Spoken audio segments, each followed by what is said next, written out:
네, 이 시편 65편도 다윗의 시입니다. 특별히 이 시의 주제는 감사를 다루고 있습니다. 시 전체를 읽어보니까 다윗이 크게 감사하는 내용입니다.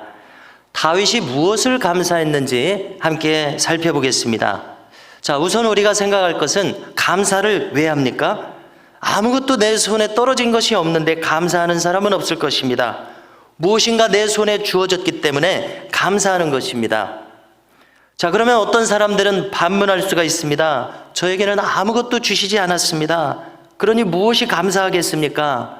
자, 그렇다면 우리가 시편 찬송가 429장의 가사가 우리에게 도움이 된다고 생각합니다.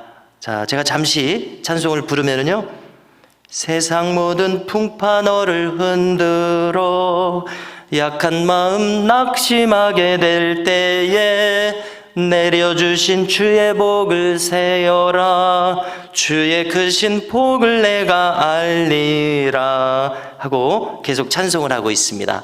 자, 받은 복을 세어봐야 얼마나 우리가 큰 복을 받았는지를 알 수 있다는 가사인데요. 자, 먼저 우리에게 하나님께서는 생명을 주셨습니다.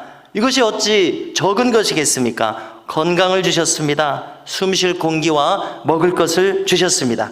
자, 그리고 이 생명을 주셨다는 것을 우리가 잘 생각을 해볼 필요가 있는데요, 그것은 우리의 삶에 큰 기회를 주신 것입니다.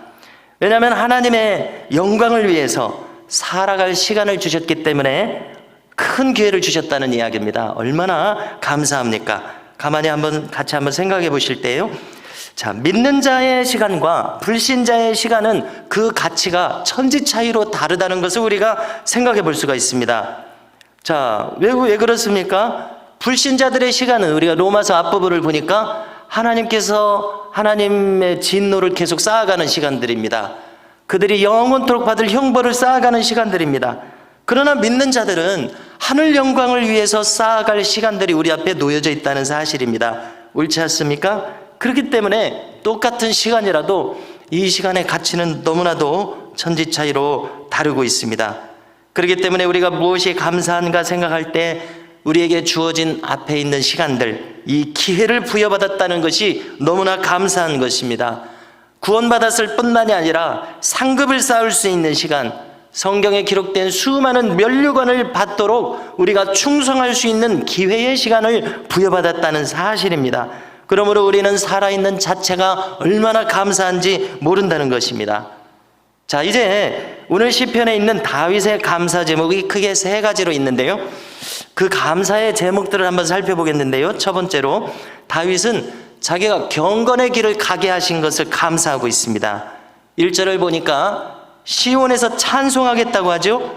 시온은 잘 아시는 대로 예루살렘 성전을 가리키고 있습니다.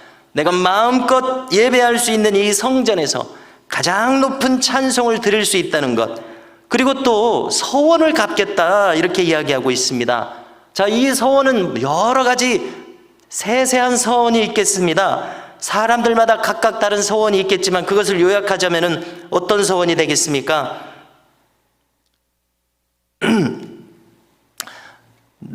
나의 일생을 주님께 드리겠다는 서원으로 요약할 수 있을 것입니다. 경건한 신자들은 수많은 서원을 주님께 드리고 있습니다. 자원하는 마음으로 서원을 합니다. 하나님 주신 은혜가 커서 내 평생을 주님께 드리겠습니다, 이렇게 서원을 하게 되는 것입니다. 주님의 그 어떤 것으로도 만족할 수 없습니다, 이렇게 서원을 하는 것입니다. 그리고 먼저 하나님 나라와 의를 구하겠습니다 하는 서원을 우리 중심으로부터 하게 되는 것이 참 신자의 길입니다. 자, 제가 저의 20살 때 성경의 겉포지를 보니까 무엇을 이렇게 많이 적었습니다. 어떻게 하겠다는 것을 많이 적었는데 그 중에 이제 한 구절을 보면은 저의 모든 시간과 자원을 주님을 섬기는데 바치겠습니다, 이렇게 써놨습니다. 여러분, 이게 얼마나 엄청난 서원입니까? 저의 모든 시간을 바치겠다고 했으니, 자, 이게 저를 한번 생각해 보십시오. 이 서원을 갚으려면은 제가 얼마나 열심을 내야 되겠습니까? 그러나 이렇게 엄청난 서원인지도 모르고 서원을 해놓고 보니 저의 열심이 부족하고 저의 정성이 너무나도 부족하고 허덕일 정도다, 이런 것을 느끼게 되는 것입니다. 이 서원을 하려면 나는 얼마나 더 열심을 내야 되겠는가? 자, 그러나 이것이 왜 복입니까? 내가 이 서원을 갚을 생각을 하니 너무나도 허덕이고 너무나 나의 힘과 충성심은 부족하지만 그러나 이 길이 생명의 길인 것은 너무나 확실하므로 이것이 나에게 복이라는 것을 느끼게 된다는 것입니다. 여러분, 다윗은 이처럼 서원을 주께 갚겠다고 지금 이야기하고 있습니다. 이것이 다윗이 걸어가는 경건의 길입니다. 또 이 중요한 것이 있는데요, 3절입니다. 자, 무엇이라고 말합니까? 죄악이 나를 이겼사오니 우리의 허물을 주께서 사시리이다, 이렇게 이야기합니다. 짧은 한 문장인데요, 여기에 이 가운데 순표가 크게 지금 찍혀 있어야 된다는 생각을 합니다. 너무나 요약이 되어 있습니다. 자, 죄악이 나를 이겼다는 것은 무엇입니까? 자기가 죄악 가운데 있다는 것을 깨달았다는 말 아닙니까? 자, 죄악 가운데 있다는 것을 깨달은 사람은 어떻게 하게 됩니까? 그 죄를 회개하게 됩니다. 자, 그러니까 여기에 지금 쉼표가 있는데 그 쉼표는 자기가 죄를 깨달았으니 하나님께 회개를 했다는 것입니다. 회개를 하겠다는 것입니다. 그러면 하나님께서는 어떻게 하십니까? 우리의 허물과 죄악을 사하여 주실 줄로 믿습니다. 우리가 고하기만 하면, 고하지 않고 고집 부릴 때가 문제지, 고하기만 하면 주께서는 우리의 죄악을 깨끗이 도말하여 주심을 우리는 믿어야 되겠습니다. 성도 여러분, 그런데 얼마나 많은 사람들이 자기가 죄인인 줄도 모르고 자기가 죄를 회개해야 하는 줄도 모르고 죄인 줄도 모르니까 그렇게 되겠죠. 그렇게 잠들어서 살아가고 있다는 사실입니다. 그러나 다윗은 자기의 죄악을 깨달을 수 있는 이 영적인 예민함과 민감함을 가지고 있습니다. 성도 여러분, 엊그제도 거론했습니다마는, 자, 누가 천국에 갈 수 있습니까?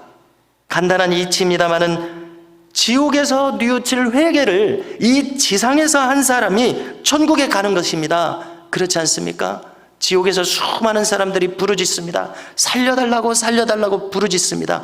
그러나 지옥에서는 더 이상의 기회가 없는 것입니다.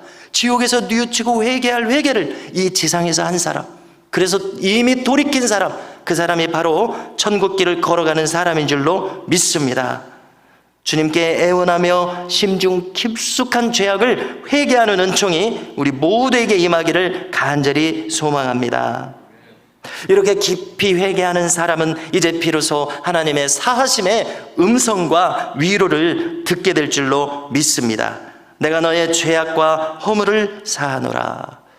다윗은 자신의 허물을 하나님으로부터 사함받은 그 기쁨을 알고 있습니다. 시편 32편 1절에서 그것을 기록했는데요, 허물의 사함을 받고 자신의 죄가 가려진 자는 복이 있도다, 이렇게 고백하는 것입니다. 이것이 경건한 길을 가는 다윗의 감사였고요. 두 번째로, 다윗은 이제 5절로 8절까지를 요약하면은 하나님의 의로우신 길에 대해서 감사하고 있습니다. 여러분, 신자가 가는 길을 여러 가지로 표현할 수 있겠지만 한 가지 방법은 신자가 가는 길은 의의 길임을 믿으시기 바랍니다. 자, 관련해서 요한계시록 19장 8절이 떠올라서 제가 찾아왔는데요, 읽어드리겠습니다. 그에게 빛나고 깨끗한 세마포 옷을 입도록 허락하셨으니 이 세마포 옷은 성도들의 옳은 행실이로다 하더라, 이렇게 기록되어 있습니다. 자, 여기서 잠깐 우리가 살펴볼 것은요, 우리가 한국말 성경에서는 어떤 때는 의롭다고 얘기하고 어떤 때는 옳은 행실이라고, 옳다고, 옳은 길이라고 이렇게 이야기합니다. 의롭다는 것과 옳다는 것은 올바르다는 뜻에서 왔기 때문에 영어에서도 그렇고 헬라어에서도 그렇고 똑같은 말입니다. 의롭다는 것은 곧 옳은 것입니다. 성도들의 옳은 행실이라고 하는 것은 성도들의 의로운 행실이라는 것입니다. 자, 신자들의 가는 길을 무엇이라고 요약할 수 있다고요? 신자들의 가는 길은 의의 길을 걸어간다고 우리가 요약할 수 있음을 믿으시기 바랍니다. 그래서 우리가 평생 의의 길을 갈 때, 우리는 하나님 앞에 설 때 어떻게 됩니까? 흰 세마포 옷을 우리가 입게 되는 것을 믿으시기 바랍니다. 여러분, 다윗이 무엇을 감사한다고 말씀을 드렸습니까? 5절로 8절은 하나님의 의로우심에 대해서 감사하고 있다고 우리가 요약할 수가 있습니다. 긴 내용입니다만은 하나님께서는 의로운 일을 행하신다, 이렇게 말하고 있습니다. 그러므로 당연히 그분의 종들인 이 경건한 신자들도 그 의로우신 성품의 길을 닮아서 갈 수밖에 없습니다. 신자의 길은 거짓된 것과 상극임을 우리는 알고 있습니다.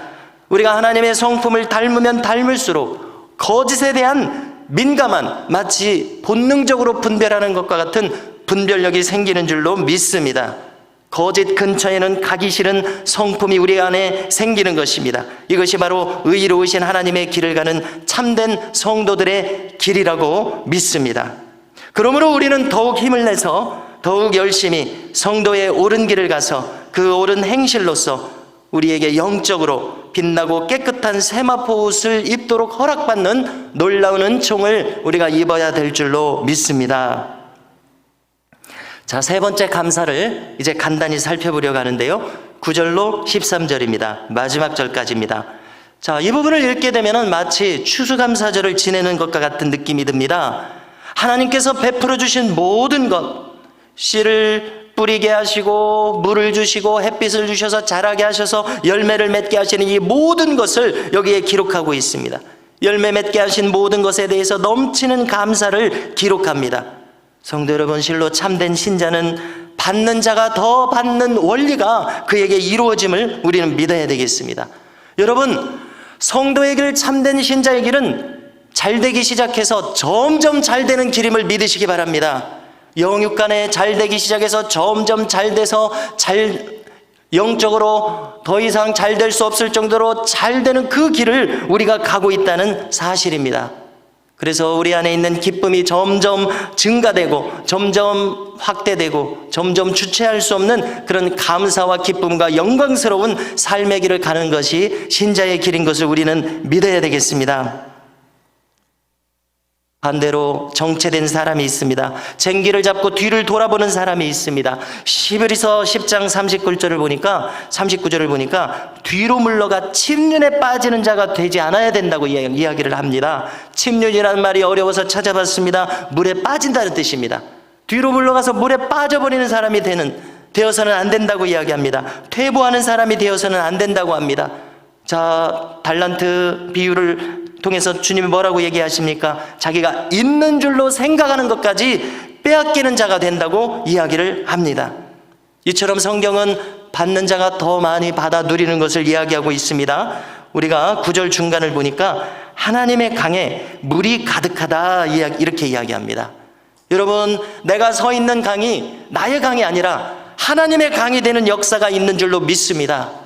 우리가 서 있는 바로 그곳이 하나님께서 계신 곳이 되는 놀라운 역사가 우리 가운데 이루어지기를 간절히 소망합니다. 하나님의 강이 되어서 하나님이 넘치게 하시는 역사가 있게 되는 것입니다. 우리의 영적 수준이 하나님께서 기뻐하시는 길 위에 있음으로 말미암아 우리의 영적 수준이 높아져서 하나님께서 모든 것을 책임져 주시는 사람의 길, 우리가 가는 길이 바로 이 길인 줄로 믿습니다. 그래서 오늘도 우리 모두가 하나님께서 주장하여 주시는 인생이 됨으로 말미암아 영육간에 이루 말할 수 없이 점점 더 잘되는, 이 세상의 의미에서 잘되는 것이 아니라 저 천국의 관점에서 잘되는 놀라운 역사가 우리 모두에게 넘치시기를 주님의 이름으로 축복합니다.